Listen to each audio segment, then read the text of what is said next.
Greetings and happy Thanksgiving from the Habsburg historian with a special episode of Living That History, where I want to say a few things about alt tech and alt media. And what a better time to discuss these topics than on a Thanksgiving day where most Americans are afraid to leave their homes or attend family gatherings that could be raided by police. All of a sudden, yesterday morning, I received the dreaded community standards message, which they don't always let you respond to by way of an answer, such as, my account was compromised at the time.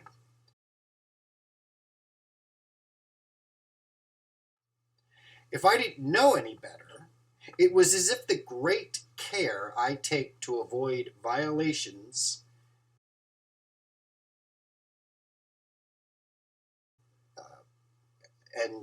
the fact checkers, whom I block, by the way, 50 a day,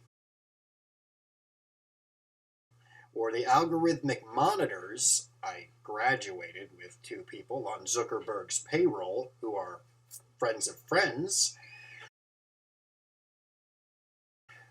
It's almost as if they can go digging when I post something that isn't against the standards, but something that they don't like. Is all the more reason why I am ready to be done with that platform.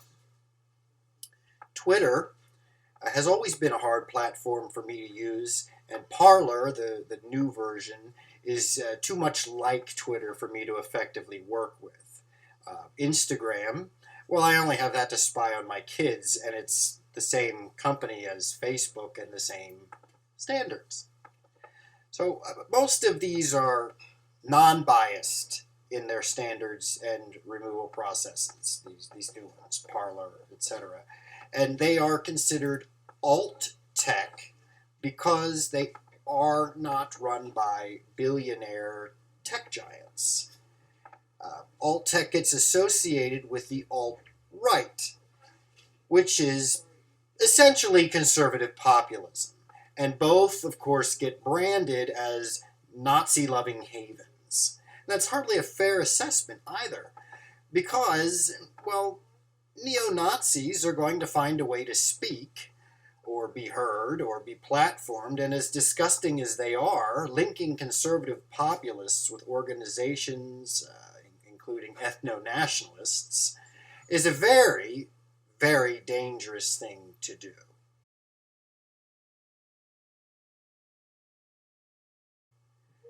When one is silenced and called a Nazi, when they are not, and they are deplatformed and resort to being pushed among those who deserve our disdain,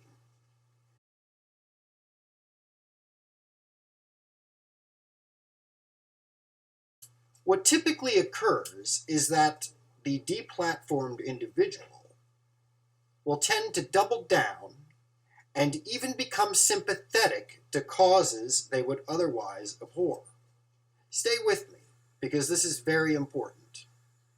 I've seen this happen to several historians who were fired from teaching positions.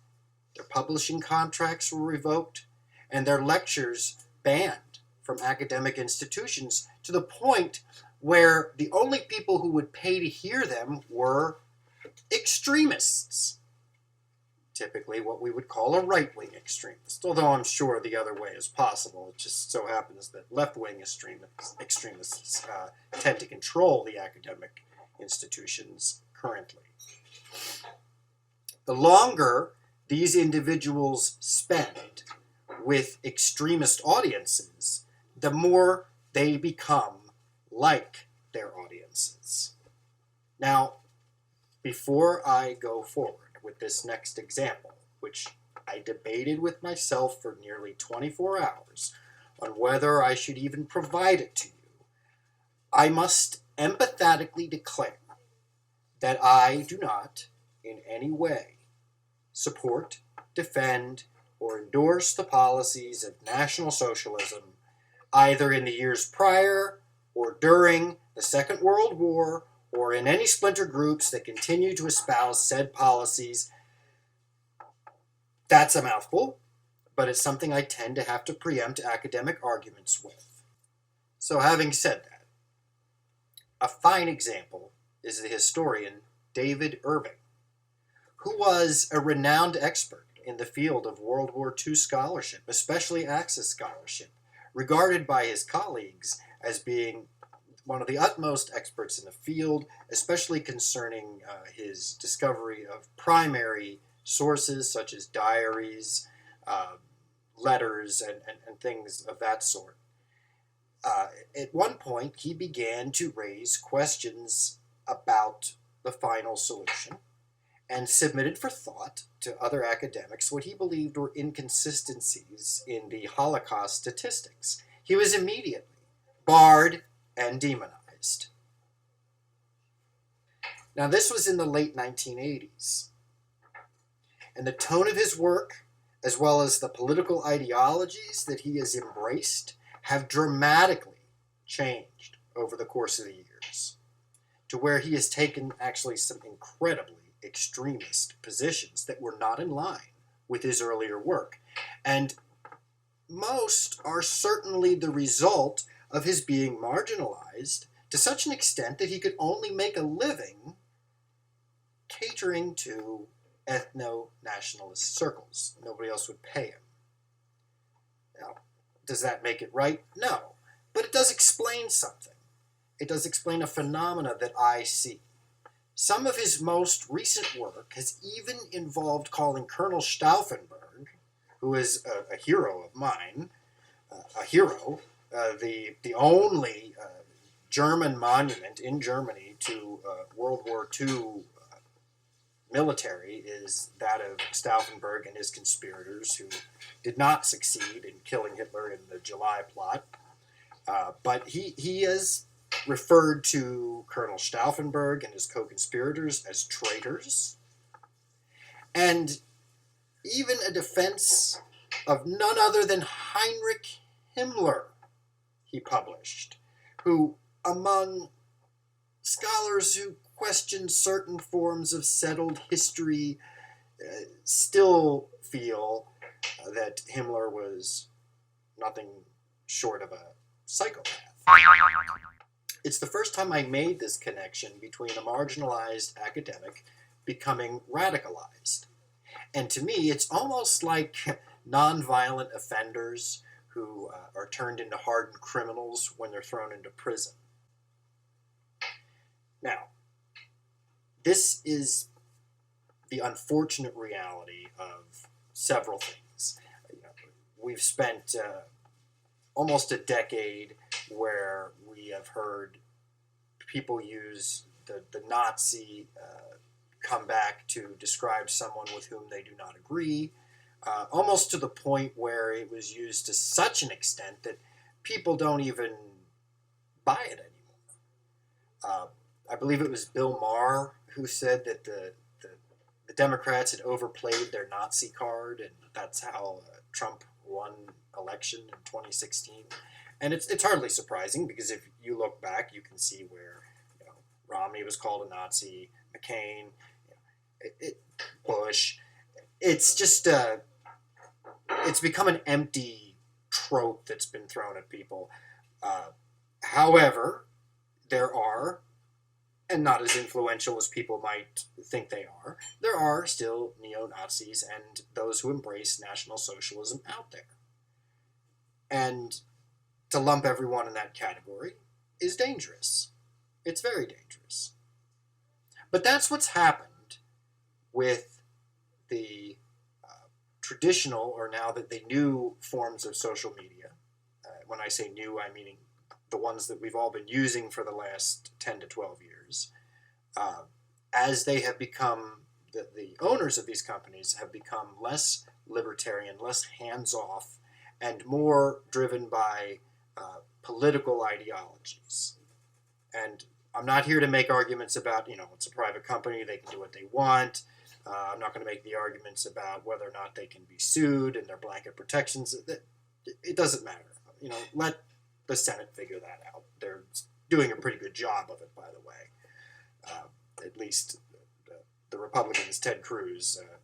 I saw him drill the Twitter CEO, who looks like a Civil War reenactor with a nose ring. Anyway, the alt platforms. Here are some good examples. And these are other platforms, and despite what the mainstream media says about them, they are reasonable places to go and be heard.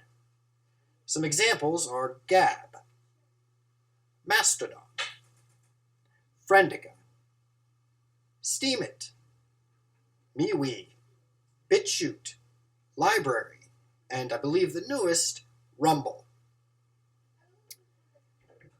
Let's take each one of these separately just a bit to explain why they are different. Mastodon, and I think I'm saying that correctly, is community-owned and ad-free. That means it has no reason to track your search history on Google and advertise to you through the platform. Friendica has no centralized ownership at all, meaning it has no CEO with minions controlling your posts. And while that means you'll be seeing idiots commenting with racist remarks, that's, as I've been saying for years, is the price that we pay in this country for freedom of speech. MeWe, which was one of the first alternatives to Facebook, is distinct because that platform contains a privacy bill of rights and no complex terms of service such that one could read them and understand them within 5 minutes. And most people don't read terms of services. They're too long. BitChute, and BitChute I find the most interesting. BitChute is basically what YouTube used to be. It's a video sharing service. It's not very search friendly yet, but it has an incredible hands-off approach to content. It's based in the United Kingdom. You'll see virtually no censorship, and again, that means that comments may spew vulgarity and racism like YouTube used to, or Twitter, but it's really easy because you just scroll past them. Well, duh. The platform has been labeled as the neo-Nazi version of YouTube. But like I said, it's essentially the YouTube of 10 to 15 years ago, where they had the same libertarian hands-off attitude about legal content from either political extreme. So unless your video or comments openly encourage violence or train for violence like ISIS terrorist cells used to do, or skinhead curb stompers, they're not going to be censored. Or if it's illegal, like, if it's something that would not be legal to broadcast in the United States, certainly it's going to be taken down. It's not that much of a free-for-all. It's just the censorship is very, very light. If one breaks that very reasonable term, basically, teaching people how to make a bomb, or, organizing domestic terrorists or foreign terrorists, or anything of the sort, or posting, illegally pornographic material, they should be deplatformed. And they should probably be brought before a new version of HUAC, and they should certainly be put in prison. So that's not really that much to ask, and that's not what those of us who say, censorship is out of hand, that's not what we're talking about.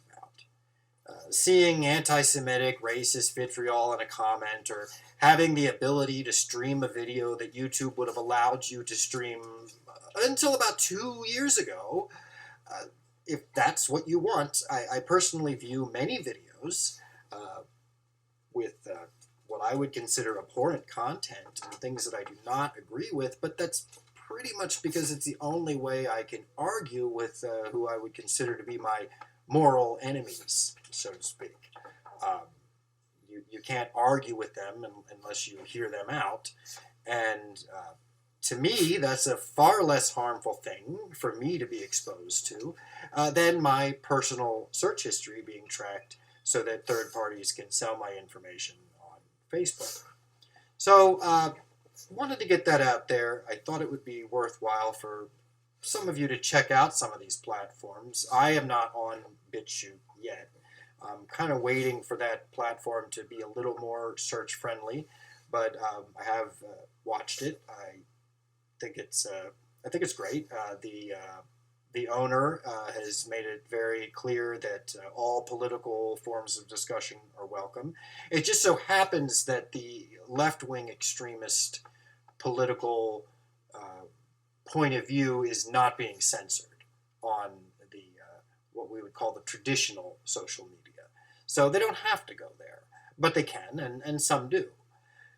Otherwise, we're becoming dangerously close to internet regulations that should concern most Americans.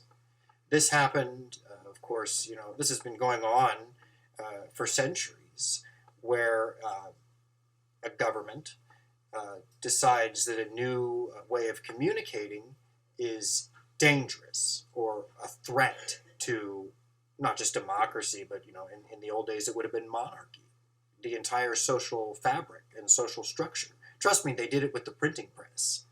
There's a reason you had kings storming, ordering their soldiers to storm buildings and destroy Gutenberg presses. The same thing happened when radio came about in the early 20th century. The government locked down on that very fast. I mean, try broadcasting yourself on a radio. Try sitting on a CB without a license and broadcasting even to, if you're messing with truckers like we used to do when we were kids. You could wind up in federal prison. Those airways are controlled, and they're controlled for a reason. They did not want people speaking out against the government with a large audience that radio could give them. Same thing happened with television. Hell, the same thing happened with movies. I mean, when they first came out, they were incredibly racy, and actually, to the American church's credit, I've said this several times, the Legion of Decency had to step in and institute a rating system. But that's more for indecency. This is more, I'm referring more to the way people can speak out against what they feel the government is doing, and do so in a way that is supported by the First Amendment.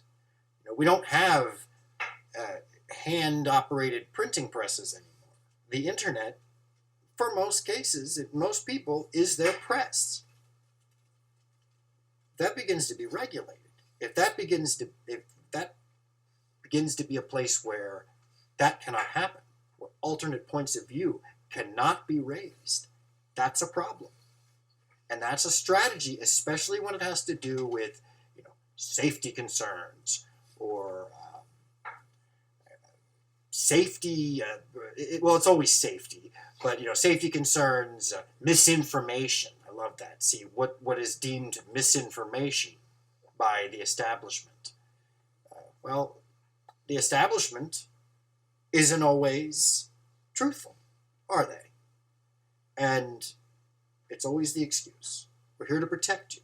These restrictions are to protect you.